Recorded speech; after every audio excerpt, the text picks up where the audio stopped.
Season 1 of Ozark introduces us to Marty Byrde, a financial advisor who, alongside his business partner Bruce, launders money for the Navarro drug cartel. When the cartel discovers that Bruce stole $8 million from them, they kill him. To save his own life, Marty promises he can launder $500 million within 5 years in the Ozarks. Why the Ozarks? Well, Marty had a flyer for the Ozarks and panicked in the heat of the moment. Cartel leader Del is suspicious of Marty's claims, but agrees to give Marty 3 months to launder $8 million as a trial run. If Marty succeeded, he'd be in deep with the cartel, and if he failed, he and his family would be killed. And so Marty Byrde and his family moved to the Ozarks. There's his wife Wendy, who he has a strained relationship with after discovering she was having an affair. Also along for the ride are the Byrdes' children Charlotte, who resents her father for moving them from Chicago, and Jonah, who is much more interested in his family's new business. The Byrde family move into a new home in the Ozarks, but a condition of the sale required its former owner Buddy, who was elderly and terminally ill, to live in the basement. At first, Wendy takes a job working with real estate agent Sam Dermody, but after his mother dies and leaves him a large fortune, Wendy starts being more hands-on with Marty's cartel dealings and manipulates Sam into doing her bidding. As Marty searches for a business to buy in the Ozarks to help launder money, the $8 million given to him by the cartel is stolen by the Langmore family. The Langmores are a family of broke criminals who aren't the smartest thieves around. The head of the Langmore family was Cade, who was currently serving time in prison. His brothers are Russ and Boyd. Russ has 2 sons, Wyatt and 3, and Cade has a daughter, Ruth, who is the only member of the family to possess any sort of savvy or intellect. Marty retrieves the cartel money back from the Langmores, but Ruth manages to persuade him to take her under his wing and teach her his ways. Unbeknownst to Marty, her ultimate goal is to learn his tricks of the trade and then kill him and steal all of his money. For Marty's money laundering venture, he takes over 2 local businesses. First, he invests in the Blue Cat Inn and enters into a bit of a relationship with its owner, Rachel. Although that relationship doesn't last long when Rachel discovers Marty's laundering scheme and takes off with a stack of cash. Then, with the help of Ruth, Marty pushes out the owner of the lickety-split strip club to buy it for himself. Marty entrusts Ruth to run the strip club, which she does expertly, and the two forge a genuine bond. Unfortunately, Marty was unaware that the former owner of Lickety Splits was already laundering money for local heroin dealers Jacob and Darlene Snell. So now the Snells needed Marty to work for them.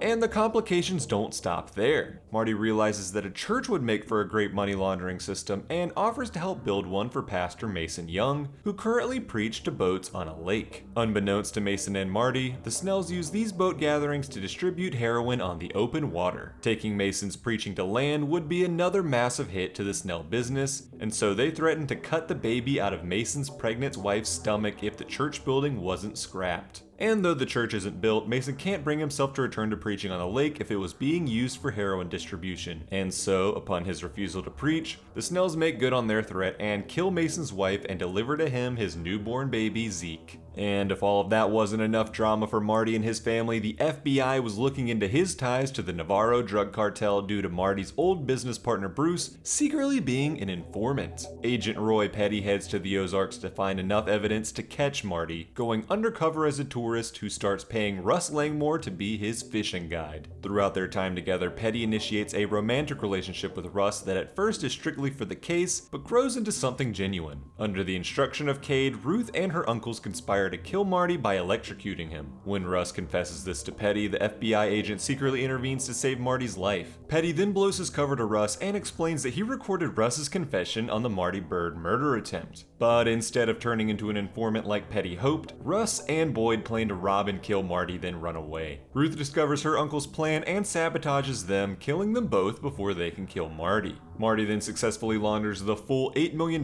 for the cartel, and in return they give him another $50 million to launder. When Del arrives in the Ozarks, Marty tries to broker a deal between the cartel and the Snells. The cartel would now handle the heroin distribution for the Snells, and the Snells would allow a casino to be built on their land to launder cartel money. It was a deal that seemed to make everyone happy, but after some harsh words are exchanged, the erratic Darlene Snell shoots and kills Del. And just like that, things got even more complicated for Marty. In Season 2 of Ozark, the Mexican cartel sends its American attorney Helen Pierce to sort out all of the drama from Season 1. Helen agrees to Marty's plan of the cartel working with the Snell family to distribute heroin in exchange for land for a money laundering casino, but following the death of Del, the Snells would need to kill one of their own. and so Jacob kills his trusted employee Ash. And now that the cartel and the Snells were in agreement, Marty just had to go about ensuring that the state senator would allow construction of the casino. And that was easier said than done, as the Kansas City Mafia had their own plans for the area and violently opposed the casino. In turn, Wendy Byrde teams up with political donor Charles Wilkes to blackmail the senators and ensure the legislation goes through to build the casino. As the Byrdes and Ruth shift their focus to the casino plans, they entrust Wendy's old gullible pal Sam Dermody to manage the lickety-split strip club. And then there's Agent Petty, who is still trying to take down Marty Byrde. First, he pressures a drug-addicted Rachel into returning to Ozark to spy on Marty. Rachel betrays Petty and alerts Marty that he was being watched. And in return, Marty pays for Rachel to go to rehab. Next, Petty publicly interrogates Ruth to make Helen and the cartel think she's an FBI informant. Helen has her goons waterboard Ruth, who maintains her innocence. This results in Helen remarking to Marty how impressed she was in Ruth's toughness. Then Petty sets his sights on the Snell heroin farm. Helen implores the Snells to burn down the crops,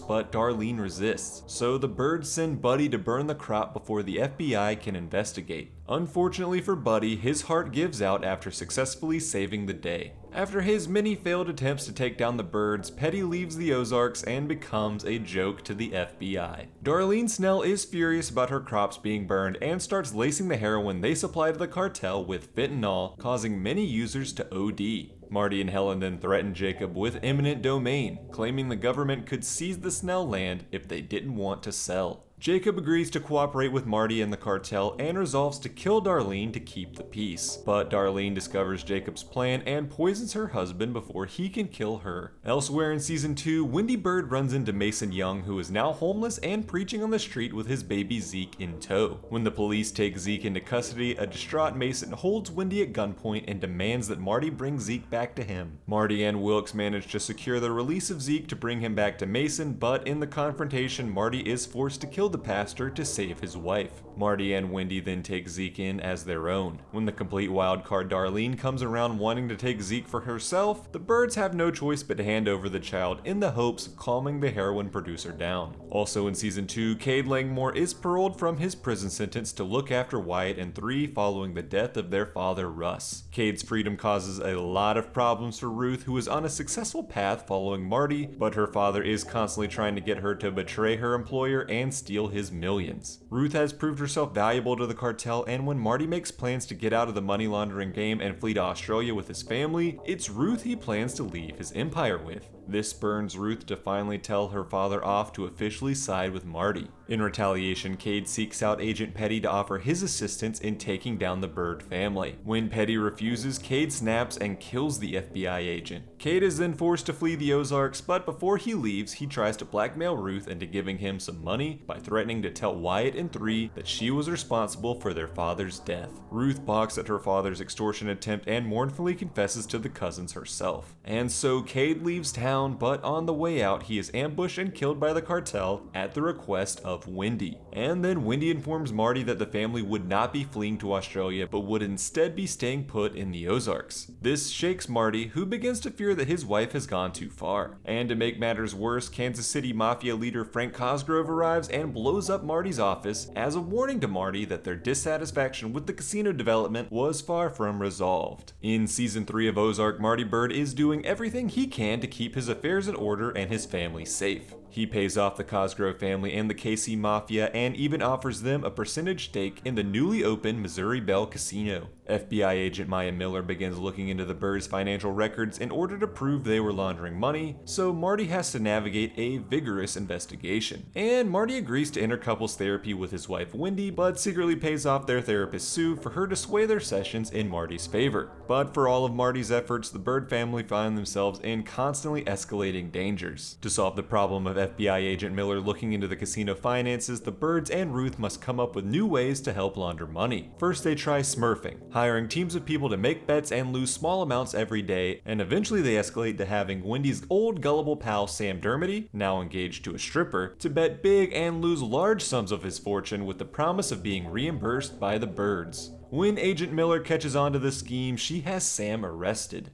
Wendy Byrde believes the best way to further protect her family is to grow even more powerful, so throughout season 3 she teams up with Navarro lawyer Helen Pierce to rapidly expand Navarro's empire in America. Marty, fearing the expansion plans would put the family at greater risk, constantly tries to thwart his wife's power moves. But when Navarro hears of the Byrde family dysfunction from Helen, he kidnaps Marty and brings him to Mexico for some torturing. The only way for Marty to save himself is by promising Navarro that he could turn Agent Miller to the cartel's side. And so Marty returns to America and is more amenable to Wendy's expansion plans, and also begins working on flipping Agent Miller's allegiance by confessing his crimes to her to gain her trust. Part of the Navarro expansion plans include buying a Kentucky horse farm, but that turns out to be a ploy by Navarro to castrate the prize stud horse housed there by his cartel rival Lagunas. This escalates a drug war that had started in Mexico between the rivals and brings it to America, where the Byrdes were now in the crossfire. The strain of the escalating drug war, the FBI investigation, and the conflicting business plans further fractures the marriage of Marty and Wendy, who accidentally explode on each other in a therapy session, revealing all of their criminal secrets to their therapist Sue.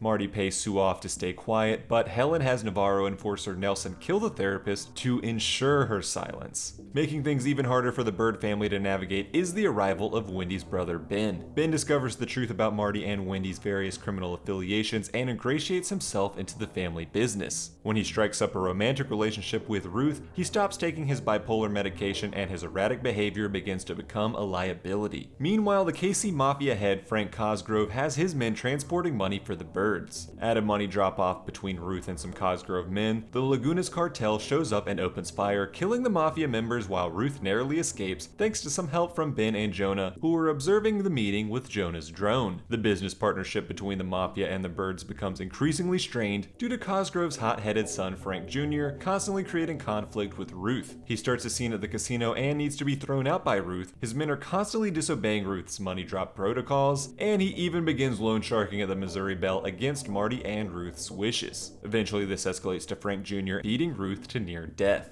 This causes the Byrdes to pay out and cut ties with the KC Mafia, but Ruth wants them to go even further and have Frank Jr. killed. When they refuse, Ruth begins to feel betrayed by the Byrdes. Ben encourages Ruth to turn on Marty and Wendy due to their seeming disloyalty. And let's not forget about another enemy of the Byrdes, Darlene Snell. She's still bitter over the burning of her poppy fields, but now that they've begun to regrow, she's planning her own moves. When Wyatt Langmore is arrested for breaking and entering, Darlene pays his bail and employs him on the heroin farm. The two even enter into a bit of an inappropriate romantic relationship. Darlene then makes moves to bring Ruth over to her side, and to prove her loyalty, she confronts Frank Jr. and shoots his genitals off as revenge for his attack on Ruth. And then to top things off, Darlene pays a visit to Frank Sr. and offers him a 50-50 business partnership as an apology. She'd supply the heroin, the KC Mafia would distribute it. As the season nears its finale, Ben is becoming too far gone. He publicly confronts and attacks Marty at a charity event they were throwing at the Missouri Belle, and then goes to the home of Helen Pierce and tells her teenage daughter Erin that Helen and the Byrdes worked for a Mexican drug cartel and were responsible for several murders. In response, Helen tells Navarro that the Byrde family had become too big of a liability and was given the go-ahead to do whatever seemed necessary. With their backs against the wall and the threat of death imposed against their entire family, Wendy is forced to make her toughest decision yet and gives up her own brother to the cartel, who sends Nelson to kill Ben. This decision causes Ruth to officially cut ties with the Byrdes. Still fearing that Navarro would view the Byrdes as too big a liability, Marty and Wendy devise a plan to prove themselves more valuable to the cartel than Helen. And so Marty takes Jonah's drone footage of the Lagunas attack to Agent Miller in order to secure the arrest of the Lagunas men, a small victory in the ongoing drug war. Navarro then calls Marty, Wendy, and Helen to Mexico to attend his son's baptism. Fearing for their lives, the Byrdes arrive in Mexico via private jet, where Helen is shockingly executed by Nelson, and Navarro welcomes the Byrdes, celebrating an increased cooperation between the three of them. And that's everything you need to know before starting the final season of Ozark. Let me know some of your favorite moments from the series in the comments below, and what are you most looking forward to seeing in the final season. Like this video if you found it helpful, subscribe to this channel for more content like it, buy some chill merch if you're extra chill, and that does it for me in this video, but I'll see you in the next one.